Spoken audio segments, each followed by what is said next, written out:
Is your debt causing you sleepless nights? Knock your debt out with Debt KO.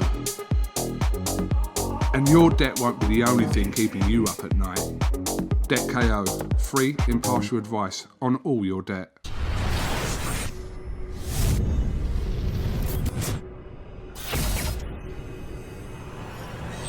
This is KUGAN CASSIUS for IFL TV in association with MTK Global. Delighted to be joined by Sol DACRES. Hope I pronounced that correctly. Sol, how are you, mate? I'm all good, man. I'm all good. Yourself? All good, all good. So, an announcement pending in a little while. So when this goes out, it would have already have happened. So why don't you tell us what that announcement is? Basically, the announcement that I'm turning over professional from the GB squad, signing with S-Jam Boxing as a management company. And that's the first step I'm taking to turning pro now. So making the big leap. Yeah. Absolutely, absolutely.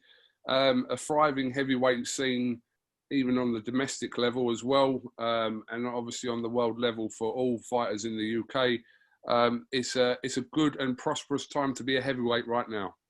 100%. This is thriving. Heavyweights are thriving right now. It's a great time to be in the mix and get into that top mix, you know, because it's going to be really a golden era. I think the next 10 years could be a heavyweight golden era, especially in British boxing as well. Why did you think that it was the right time now for you to turn professional? I just think with obviously everything going on in the world of coronavirus, such Olympics being postponed a year, you know, not being certain whether there's qualifiers, whether you'll get the first qualifier, waiting on a lot of things. Too many ifs and buts. And at the end of the day, I just wanted to get my head down, start earning money and getting active, you know, and the goal really is to turn pro anyway. So that's why I thought I'd just make the move now instead of everything's getting delayed. Let's just make the move. And why did the decision to join up with Sam Jones with S-Jam Boxing? Obviously, he's got heavyweights already in the stable, which would have had something to do with it. But yeah, talk to me about the decision to join up with Sam. Yeah, with Sam, he's been, you know, talking to me, messaging me for a good few months to a year, you know, and he's built a little bit of a relation before I've, you know, had any business down. But, you know, I've spoke to him for a good few months and got to know him a bit. And, you know, he's reassured me with certain things, and I've seen how he operates, and he's doing a good job with his fighters. So as we established a relationship, it was a bit of a no-brainer. You know, we built a good relationship, and that's what you need in boxing, good relations, and makes the job easier. How many rounds have you sparred with Anthony Joshua? I don't know, man, like 100 or something. I don't know. Quite over the last 2 years, quite regularly. So quite a good few rounds. I remember, I don't know if it was on his Instagram or his Snapchat. I remember him posting about you a little while ago. But how would you kind of explain that kind of sparring? How would you describe sparring, Joshua? It's competitive, good. You know, it's like top quality sparring. It's not, you know, being a sparring partner, fucking give him the rounds. We're sparring to better each other, and it's at that level, that top level, you know. High boxing IQ, obviously, he's Olympic gold medalist. So when I was on the GB squad boxing him, it's perfect from a boxer's standpoint. As an amateur, he's got that experience. And then seeing what is improved on in the pros. It's allowed me to pick my game up and just keep improving. And every time I spar him, just keep improving and working on things and gaining confidence as well, really. Not being, you know, shy and anything like that. Putting, you know, the effort in. It's not no, you know, tapping and that. It's proper sparring at a high level. I think over the last 3 or 4 years, a lot of fighters over there have been linked to possibly dropping or knocking out Anthony Joshua in sparring. There's been a long list of people that, like, they don't deny it. They don't say they do it, but they don't say they haven't done it. So it leaves it wide open. Like, you know the names of people that you might have. Listen, I'm not going to ask you if you've seen it, but you would have seen a lot of other sparring partners getting there with Joshua as well. But are you on that list of people that could have potentially dropped Joshua? So anyone could be on the list, can't they? I'm not. Yeah. You know, I'm not going to say I'm bloody going to knock anyone out in sparring and this and that, but we just have good spars, same as anyone else. I say sparring's good, you know, and it stays in the gym and it's there to improve you. It's not about, you know, you just flipping. It's about what you do on fight night, not what you do in a sparring. So sparring stories, it's all fun and that, but, you know, it's good sparring. That's all I'm going to say. It's great about sparring stories because really, I think sparring stories should just be kept in the gym. Yeah. I think, do you know what I mean? But sometimes, yeah, you know, these little rumours slip out, etc., etc. And to be honest with you, if I was a professional heavyweight boxer and someone said to me, I heard a rumour that you dropped Joshua, I'll be honest with you, I probably wouldn't deny it either. Do you know what I mean? Even if I hadn't, I probably wouldn't deny it either. But exactly. it's good credentials. So talk to me a little bit about your amateur background as well. Yeah, so I've been on the GB squad 4 years now, coming to 4 years.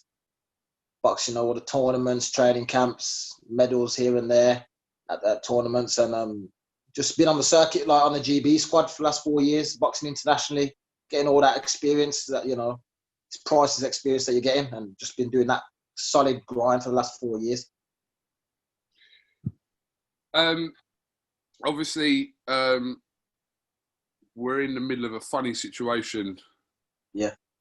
For anyone to be turning professional. So what's kind of the plan between now and the end of the year? Definitely make your debut this year or not necessarily? Not sure. It's potentially this year, if not very early next year. Just finalising things with, you know, promotional stuff. Then depending what promoter we go with, which will be sorted in the next 2 or 3 weeks, see what dates are available. I'd like to get out at the end of the year because otherwise it's a bit of a written off year. Like a lot of people haven't boxed for the year, but if not, we're ready for next year, January, February at the latest. So, absolutely. I just want to go back to the comment I just made. When I said it's a funny situation, I mean not funny as in comical situation. I just mean a bit of a. I think yeah. People try and pick up on things and they'll start saying, well, what's funny about it? It's not, I don't mean it in a comical sense. I think people will know what I'm talking about. It's a strange situation to, like I said, for boxers, especially to be coming into the pandemic to make your pro debut, but hopefully you get yours sooner rather than later. How do you describe your style? My style is a boxer, fighter, you know, a lot of combination punches, high volume puncher, fast hands, you know, forward pressure fighter, can box and fight, but love a tear up, man, when it comes to it as well. Love a tear up. Sometimes I have to get told to hold back a bit and just box, but I love a tear up. You know, I love to, you know, mid to close range, you know, have a fight and have a scrap. But, you know, I've got a good high boxing level as well of IQ. So yeah, box fighter, come forward, fast hands, power in both hands. You know, exciting fighter. What other professionals have you sparred? Pro-wise, Joshua, couple of local lads that I've turned over. I've been sparring Daniel Dubois this week. Trying to think, Martin Bacoli, I've sparred Martin Bacoli. I've done a few rounds with him. But being with the GB squad, it's been more with the GB lads and international training camps and such, you know. But I've sparred a few pros, you know, a few good pros. Big Fraser Clark? Big Fraser Clark, yeah. Hundreds around. That's every week. Ian Fraser, yeah. Yeah. It's interesting. So how quickly do you want to kind of be moved up and how quickly do you want to progress? Because when you do start, I mean, look, maybe 10 fights in, you could be fighting for some sort of title, you know, because the domestic level is a little bit wide open at the moment anyway. Like I've said to, you know, S-Jam, Sam Jones, my management now, that I'll basically fight anybody, you know, from the get-go. But they've just got to build you up, haven't they? So the first few fights, it's not going to be no, you know, world title fights, you know, in any time soon. But that's what we're aiming for. Get some good wins under our belt. But I'm happy to fight in British level. I'm ready to go whenever the management let me go. I'm ready. Okay, well, so listen, I appreciate your time this evening. Like I said, by the time this goes out, your announcement as S-Jam's latest acquisition in the heavyweight division would have been announced. So best of luck with that. And like I said to you, as soon as you have news of a pro debut, we'll catch up again. Definitely, mate. Appreciate it. Definitely. Is there anything else you'd like to add before we finish, mate? No, just keep your eyes out for me, because when I get in the ring, people will start to see the real deal, and that's why I'm going to be the real deal in the ring, and it's going to be exciting. It's going to be an exciting journey, so just get on board from early. We'll look forward to it.